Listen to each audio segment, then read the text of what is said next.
369 Penyakit jasmani adalah satu-satunya hal yang menarik perhatianku, dan hukum yang mengatur keberadaan manusia di bumi adalah satu-satunya hal yang menjadi perhatianku.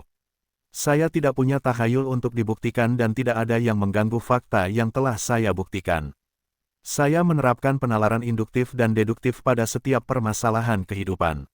Saya tidak memiliki keyakinan tentang apapun yang tidak dapat dibuktikan oleh siapapun. Saya tahu atau tidak, dan saya menyatakan bahwa saya tahu bahwa semua penyakit fisik umat manusia adalah akibat dari keyakinan yang salah, dan saya dapat membuktikannya. 370 Keyakinan yang salah juga merupakan penyebab semua kesengsaraan ekonomi, kemiskinan dan kejahatan. Keyakinan bahwa sewa, bunga dan keuntungan adalah adil dan benar adalah keyakinan salah yang akan menghancurkan pemerintah kita dalam waktu dekat. Kepercayaan yang salah bahwa cinta dan kebaikan bisa terwujud dalam sistem ekonomi yang tidak adil saat ini adalah keyakinan yang kejam dan salah. Cedera terhadap sesama kita akan berdampak sama padanya dengan kedok cinta dan kebaikan seperti halnya dengan kedengkian, niat dan pemikiran ke depan. Akibat dan bukan niatlah yang menentukan benar dan salahnya perbuatan dan perbuatan kita. 371 Keyakinan salah bahwa niat, tanpa alasan, akan membimbing kita dalam melakukan yang benar adalah sama berbahayanya dengan salahnya. Keterbatasan pikiran manusia terbatas pada kebiasaan berpikirnya.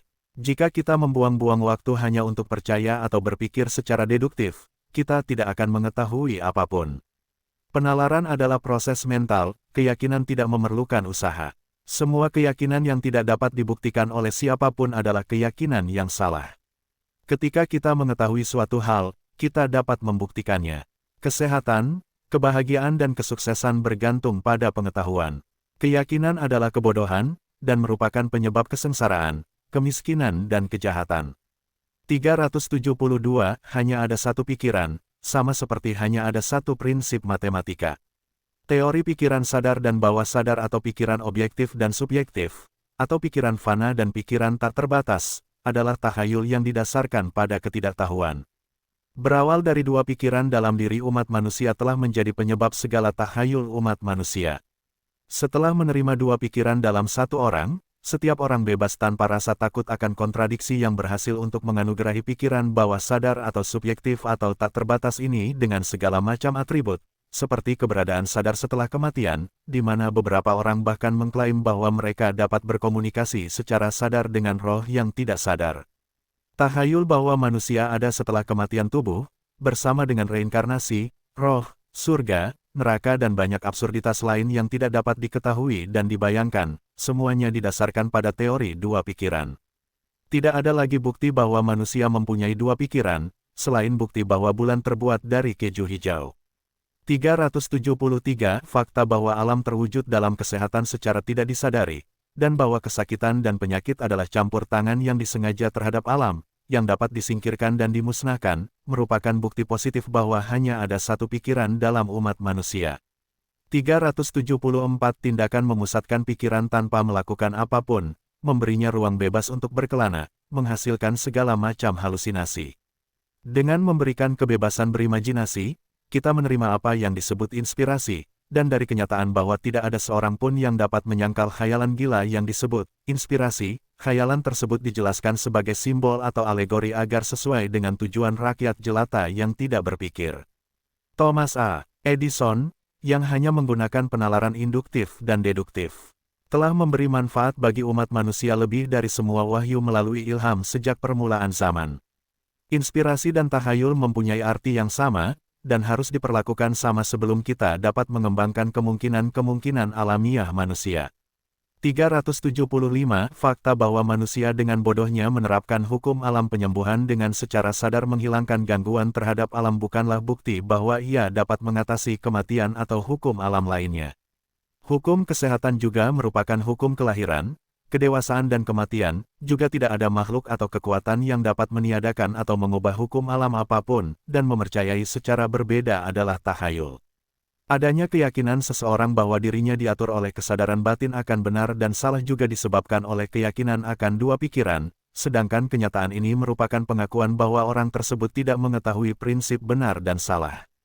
Selama seseorang tidak mengetahui hukum kompensasi maka ia akan mengganggu sesamanya melalui tindakan dan perbuatan, sama seperti ia mengganggu kesehatannya sendiri melalui pikiran dan emosi.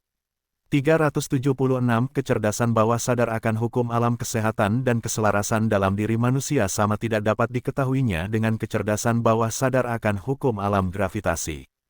Keduanya adalah prinsip alami yang terwujud sesuai dengan itu menurut hukum keberadaan mereka, dan bukan menurut keinginan atau kepercayaan umat manusia. Kecerdasan yang melekat pada semua kehidupan hewan yang secara alami terwujud dalam kesehatan dan keharmonisan tidak dapat dinalar, itu hanya bisa terwujud, dan selama kita tidak mengganggu hukum keberadaan kita, kita akan sehat. Emosi pikiran diubah menjadi perasaan, adalah satu-satunya hal yang dapat mengganggu hukum alam keberadaan kita. Fakta bahwa hewan dan orang gila yang tidak dapat berpikir secara induktif dan deduktif, namun memiliki kesehatan yang sempurna, merupakan bukti positif bahwa tidak ada hubungan antara kecerdasan yang secara alami menciptakan kesehatan secara tidak sadar dan kecerdasan yang dapat berpikir secara induktif dan deduktif. 377 Ketika kita memisahkan pengetahuan dari kepercayaan, takhayul, kita menemukan bahwa hanya akal budi yang menjadi dasar semua pengetahuan tentang benar dan salah, keadilan dan ketidakadilan. Pikiran bawah sadar imajiner yang terkadang disebut jiwa telah diberkahi oleh keyakinan dengan segala macam atribut yang mustahil. Seluruh umat manusia mempunyai satu pikiran ketika memecahkan masalah matematika, dan kesimpulan apapun yang didasarkan pada metode penalaran lain adalah takhayul. Kita harus menolak untuk sadar akan penyakit, dan menyadari kondisi kesehatan alami kita, tapi benar dan salah, keadilan dan ketidakadilan, seperti halnya matematika, harus didasarkan pada sebuah prinsip. Hukum alam kesehatan dan keharmonisan kehidupan tidak mengenal benar atau salah, keadilan atau ketidakadilan. 378 Setelah melucuti kecerdasan alami dari seluruh kehidupan dari semua takhayul yang dikaitkan dengan agama, kita hanya menemukan prinsip harmoni, yang tunduk pada campur tangan emosi. Prinsip harmoni yang melekat pada semua kehidupan tidak bisa alasan atau percaya, ia hanya dapat terwujud, dan ini merupakan bukti positif bahwa kesehatan bukanlah bukti benar atau salah, atau bahwa orang yang sehat itu adil atau tidak, bijak atau bodoh. Kebijaksanaan bahwa emosi cinta akan menjaga kesehatan kita, dan emosi ketakutan akan menimbulkan penyakit adalah bukti yang kita temukan melalui akal. Jika kita tidak pernah mengganggu hukum alam kesehatan, kita tidak akan mengalami ketidaknyamanan baik dalam kesehatan, kebijaksanaan atau pengetahuan karena ketidaktahuan kita terhadap hukum alam ini, membuktikan dengan cara lain bahwa hukum alam kehidupan tidak mempunyai kecerdasan yang berguna bagi umat manusia selain untuk menciptakan kesehatan. 379 Setiap alat penghemat tenaga kerja yang ada adalah hasil penalaran induktif dan deduktif. Segala kemudahan dan kenyamanan yang menjadikan hidup lebih nikmat dihasilkan dari penalaran induktif dan deduktif. Setiap hukum alam yang diketahui telah ditemukan melalui penalaran induktif dan deduktif. Matematika, dasar dan pondasi segala ilmu pengetahuan bersifat induktif dan penalaran deduktif. Itu adalah penghinaan terhadap kecerdasan, ya, itu adalah kejahatan. Menggunakan fakta-fakta yang kita ketahui dan dapat kita buktikan dengan penalaran induktif dan deduktif dan mengklaim bahwa fakta-fakta tersebut membuktikan suatu keyakinan terhadap sesuatu yang tidak dapat diketahui. 380 Keyakinan bahwa manusia memiliki jiwa yang ada setelah kematian sudah ada sebelum semua pengetahuan umat manusia, dan takhayul yang terkait dengan keyakinan ini telah menghancurkan setiap bangsa di bumi. Hal ini sekarang menghancurkan negara-negara Eropa, dan merupakan penyebab perang saudara revolusioner di Meksiko, dan merupakan penyebab yang dalam waktu dekat akan menghancurkan Amerika Serikat. Kebanyakan orang menghabiskan seluruh waktunya untuk mempercayai akhirat, namun tidak mengetahui akibat tindakan dan perbuatan mereka pada masa kini.